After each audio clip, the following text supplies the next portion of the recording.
architect Ranna Parikh, joined architecture, got into it, and eventually chose to practice interiors mostly. I do a little bit of architecture, but mostly interior. So that's how I got into this wonderful world of interiors. So this is what I believe in.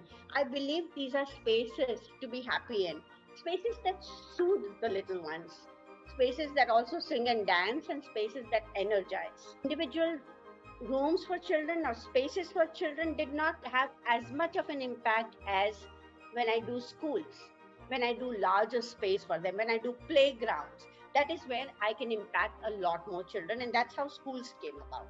Somewhere creating a fantasy land. Let's keep their imagination alive. Let's give them color.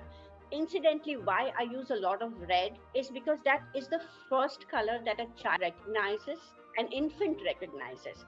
So a lot of study, I went deep into the subject, and recognizable elements of design. Now every child knows a train, every child knows, say, a teddy bear, a pencil, a flower. So these are elements that makes it very much very personal. Most of the times in schools, I try and carve out a little area, especially for the kindergarten sections, a little area where they can play, they can explore, they can eliminate their whole fear of going up. Like, for instance, the bus has two levels where they actually have a little stair that goes up.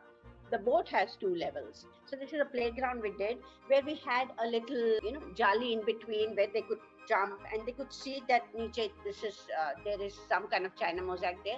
So that kind of got over their fear. Most of the times I try and keep the furniture I design for children multifaceted. Other than rich schools, we also work for municipal schools. We work for Anganwadis, working on the imagination again. If it's an art, if it's a grill, I had to keep the dogs out. I could do a regular grill, but I gave them colors, and I gave them this, which they can actually turn out. It becomes a play, and it also becomes a grill. Here, I gave two little entries, one a Winnie the Pooh, one a Mickey. If you see here, so that is their way to go into the play area. I try not to do ever is repeat my design. I try and innovate as much as possible, because for me the joy is in creating as much it is for the children to be using. Even the classrooms, I would like to have it as different as possible. Now, what it is that you need in a preschool classroom? You need their tables and chairs, of course, which again are very customized. Their tables and chairs, they have different colors. They could have a different element there. For instance, this one has one of these fishes. Another one have a Nemo. So there is a sense of belonging. This is mine, as well as in the cubby holes. So this is where they have their storage. The blackboard area is always a beautiful area, because there's really not much that happens on the blackboard.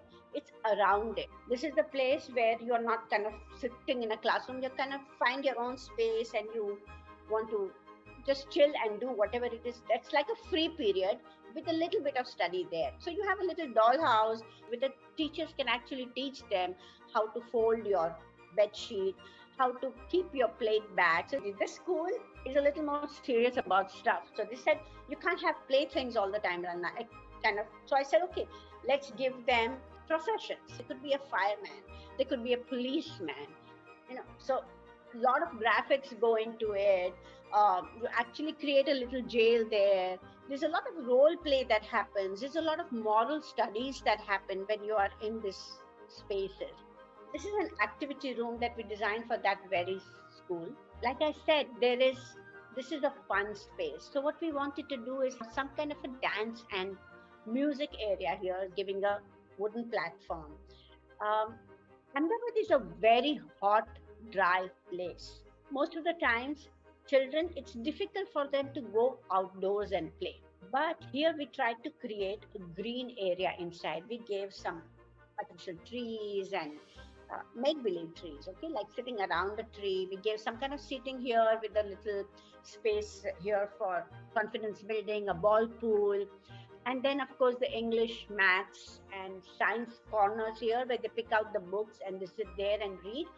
This is where you enter. This is part of the view of the activity area. This here is the staff room. We didn't want a room for the staff, but some space they could sit down and work. Most of the times, preschool Kindergartens have their teachers in the classrooms. This is the dance and music area where we have mirror there, lots of storage for musical instruments, lots of patterns and colors, and this is all mica. Okay, so we use, that is the most sturdy material that we have. Essentially, this is easy to clean, easy to maintain, very hard to scratch. Now, bookshelves don't really need to be bookshelves. So you have shelving that happens like that. It's easy for them to pick out their own. So these are all subject wise. When they filled it, there is a maths, there's a science, there's an English, some kind of an area here below the tree, which is essentially sit around it and play or sing a song. There's a lot of activities can happen here simultaneously. This really resonates with me, that this is the most powerful weapon that we can use to change the world. And today, post COVID, I think that is what we are hoping to do. That is what we are hoping for our little ones. Being a grandmom now, I want to leave a much cleaner, greener, and a happier world for him.